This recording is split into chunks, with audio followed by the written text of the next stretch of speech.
Hello and welcome to this month's edition of the Community Blood Bank Podcast Spotlight on Money Radio WPSE.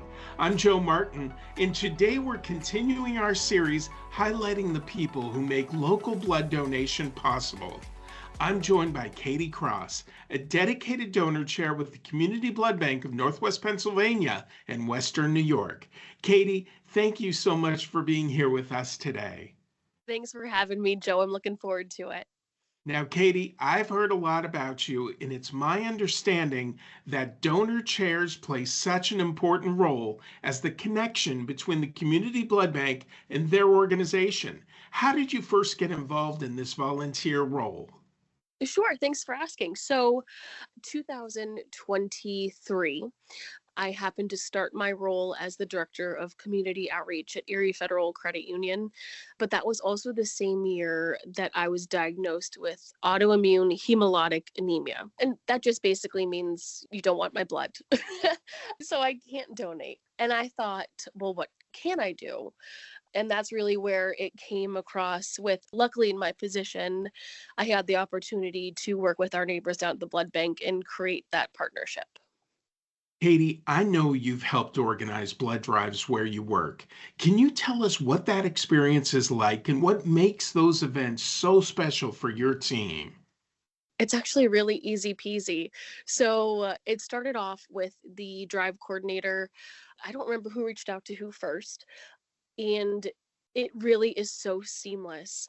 All they need is a place to park the bloodmobile, and you say yes, and they do the rest of the work. So I don't want to seem like a hero for doing it because the blood bank truly makes it so easy.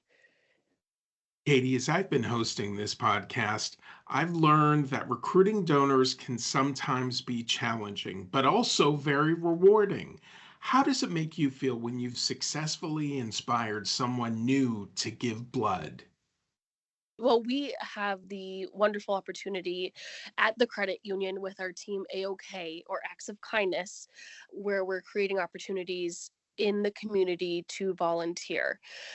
With the blood bank coming for the bloodmobile, it's been really seamless that employees get to just walk over to the bloodmobile. Sometimes I think a barrier might be getting to the blood bank, and people think if they can't get to the blood bank, they can't donate. But having the bloodmobile at our events, it's removing that barrier for the people that might not do it otherwise, and it just makes my heart so happy when it's successful. Katey, and finally, for listeners who may want to help but aren't able to donate themselves, why should they consider becoming a donor chair? Well, again, it's so easy. The blood bank makes it so seamless and easy to coordinate the blood drives.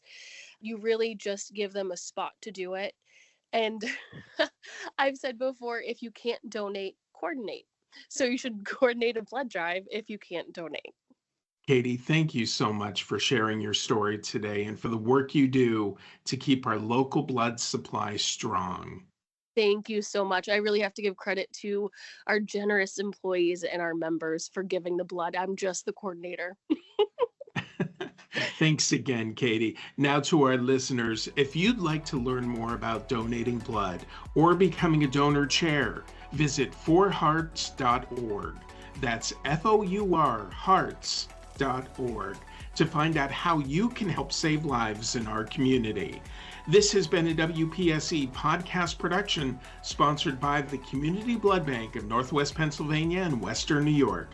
Thanks for listening.